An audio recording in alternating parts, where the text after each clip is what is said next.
Welcome back to Celebrity Radio. It's Alex Belfield back here at the wonderful Cosmopolitan Hotel and Casino, one of my favourite places to come. It's also home to my favourite event this year, which is Rose Rabbit Lie. It's a restaurant, it's a show, and the star of it is Piff. How are you? Good evening. I'm all right. I'm still here, which is the important thing. Just like Mr. Piffles. Well, I've made a new friend here. I don't know what it is, but people seem to like sniffing my crotch, and your dog particularly seems into me. This is nice. He can smell money, so... Is that what it is? Yeah. Is that what it is? Hey, listen, great to see you. When I came here to Cosmopolitan this year, I said, I have to come and see Rose Rabbit Lie. What is it? Nobody could tell me, so I came and saw for myself. And it's fun, and it's new, and it's different. It's a dinner, it's a show, it's a club, and you're the star of it. Why you? How come you've got this gig? Well, who doesn't love a magic dragon? Obviously, Las Vegas is the spiritual home for a magic dragon. Magic, David Copperfield, they've got Siegfried and Roy used to be here. It's the home for it. And dragons, where you've got Excalibur, which is a big castle. It's just waiting to be overrun by dragons. So that's basically the dream for me, to take over Excalibur. I first saw you on that Penn and Teller show on ITV, and everybody fell in love with you. You became a sensation overnight. But of course, you'd had a big career before this, doing sort of slogging away as an act. It really turned your life around, didn't it? Yeah, it was a great show for me to do. And also because of YouTube, and it went viral on YouTube, and I think that was a big part of it. But and Penn and Teller since then have been very supportive and very nice to... me, I don't think Penn really likes Mr. Piffles, but who can blame him? I mean, he's like 14,000 times the size of Mr. Piffles, so... Is Mr. Piffles your comfort blanket? I notice you don't go anywhere without him. I just like to keep, the money where I can see it. There's nothing cuter than an act with an animal, but you know what they say, never work with them. He's very well behaved, and he doesn't tend to let you down, does he? Yeah, it's just a lot of Benadryl, and then, he'll do whatever you say, really.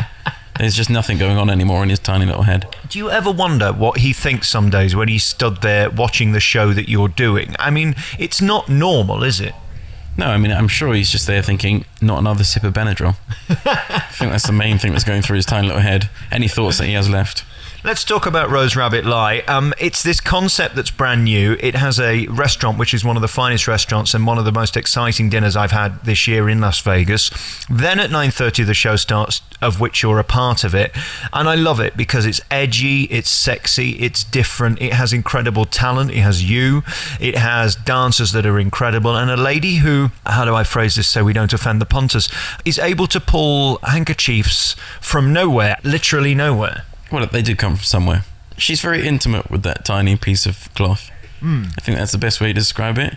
They have a special connection. It's an amazing act, and that's what this show does, brings the best people at what they do into this cabaret show. And the budget must be enormous because there's a lot of you. Yeah, I mean, it's probably like $29 a year for the budget. I think so. It's pretty heavy, yeah. Yeah, I mean, well, it's fun. But you got to remember, Mr. Piffles doesn't actually, he just lives on biscuits. Right. So that's most of the budget. Everyone else is doing it on a voluntary basis. I mean, he's not an Alsatian. I mean, he couldn't be any smaller, could he? No, I've tried. But he couldn't be much smaller than that, apparently. And he's a big part of your act. I mean, your act is nonsense, let's face it. You get people up on stage and you make funny, and then you make the dog disappear, which is a rather cruel trick of fate, really, because everybody wants to see him. We're left looking at you and wondering where the dog is. Well, I don't quite make him disappear. I mean, technically he does, because I shoot him out the cannon and he dies. So, I mean, but I think when you say I make him disappear, it's more like a hitman use of the term. When did you form this act? You're very cool for school on stage. You're the opposite of what everybody else is doing, which is tits and teeth. You're playing it down and sort of making us feel lucky to see you. It's a curious disposition you have on stage. I think people are lucky to see me. I'm the only magic dragon in the world. So anyone who comes in, that's a gift. I mean, what can I say? But Mr. Piffles and I have been together for 5 years, and we've done 5 Edinburgh festivals together. So we've done a lot of magic together. I can't imagine Edinburgh's much fun. I've been asked to go up there and cover it many times, but I find comedians very strange, second only to magicians, who seem to be the creepiest of all. And that place just attracts weirdos, really, to put on shows. What's that life like? I mean, is it tough up there? Because it's not very glamorous, is it? Edinburgh is my favourite thing to do in the world. So I think you should go out there. I do. I think you should go. I honestly think you go out there, you'll change your opinions in about an hour. When you do this act, what goes through your head? Because you're looking out, and it's a curious thing because it's a late show. It's not a 7 o'clock show. It's 9:30, so people have had a drink. And I imagine you get to see quite a lot of different things because this is as much a club as it is a showroom. Yeah, I mean, I think this is one of the more interesting audiences I've played at 9:30. But, you know, I think it's fun for me because it's fun to see how far I can push the audience. You know, are they going to... Mr. Piffles is a bullet catch in the 9:30 show. And at one point, somebody has to hold a gun to his head and pull the trigger. And that's always interesting seeing whether somebody will do that in the face of abuse from about 300, 400 people a night. And you managed to find a character on Friday night who did pull the trigger. Most of them pull the trigger.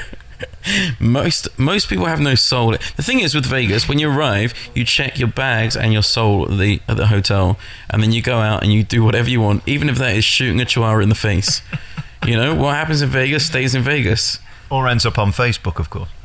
Well, yeah, but that's just why we don't let people take pictures of that bit. What's your life like now? I mean, it doesn't get any bigger than Las Vegas. You're here in certainly the coolest of all the casinos, there's no question. You've sort of made it, really, haven't you? I mean, it doesn't get more decadent than the Cosmo. Wow, that is bleak. The only way is down. Is that what you're saying? The only way is a spiral down from here.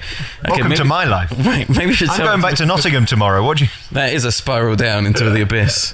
I like Nottingham. One of my favourite comedy clubs is there. Just a Tonic. Now, this dog, we must say, really likes me. What a great judge of character. Yeah, I mean, look at him. He really is ready to be your new best friend.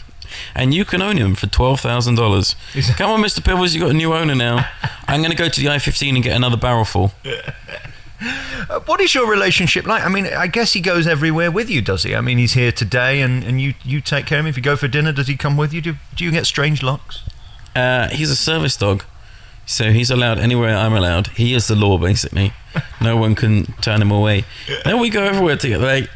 I've been on tour with him for the last 5 years, so... We're pretty close, sadly.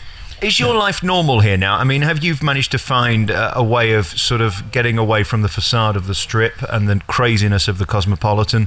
Are you settled in, is what I'm asking you? Yeah, I'm very settled. I live on the Strip, though. That was an error.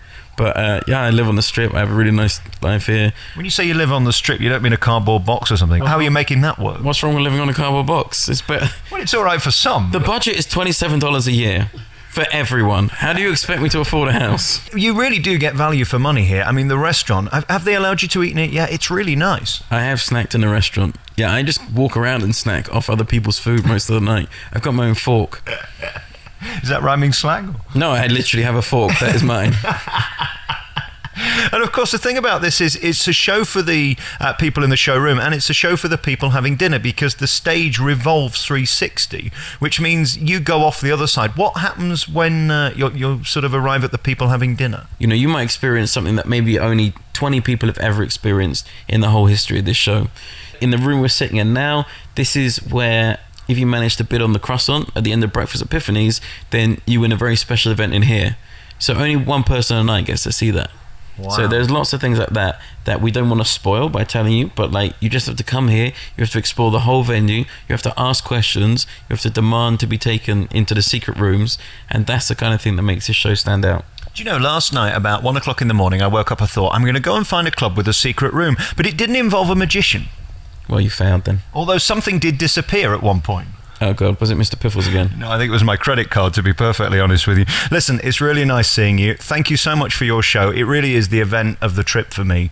I have no idea what day it is anymore. I'm sure you don't, because actually when you're in these casinos, you have no idea of time, whether it's day or whether it's night or whatever. Your life must be interesting. Do you live in a casino or just in the cardboard box on the Strip? It's just, well, I spend my time between the two, really. Sometimes if I go on holiday, I go to the car parking lot outside Circus. Wow. That's where I like to get away from my troubles. But what money you could earn with the dog, because people will just have ultimate sympathy for you. Yeah, I mean, the other day I got 50 cents. Amazing. Do people occasionally throw you a burger or something? They sometimes do, but it knocks out Mr. Piffles. Yes. It's quite mean of them. What does he eat in an average day? I mean, he's so small as he sits here on my lap. He eats 9 biscuits. Is that it? Yeah, that's it. 9 biscuits. Thank you for having me here at Rose Rabbit Light at the Cosmopolitan. It is definitely the thing to come and see this year. It's sort of unexplainable in a way. What I can tell you is there's an amazing dinner from 5. Do that. There's a show at 7:30, 9:30 and midnight. And if you're very lucky, you might get a private session with you here in this booth. Yeah, it's called Breakfast at Piffany's. It's midnight onwards in the study. There's only one breakfast though, just one croissant that we buy from Walmart. We sold it the other day for $1,750. Wow. It's highest bidder takes it all. Incredible. Well, I have about 50p, so that ain't going to happen. I'm not going to be in here. But what I do know is I've sort of built up a relationship and rapport with your dog. I'm feeling a bit of passive aggression. Does it bother you that he likes me more right now than you? From the dog, all that dog is passive aggressive. Piffles, you got to be nice to people. Hey, listen, great to see you. Thank you for your time. And come here to Rose Rabbit Lie at the Cosmopolitan. Good to see you. Thank you.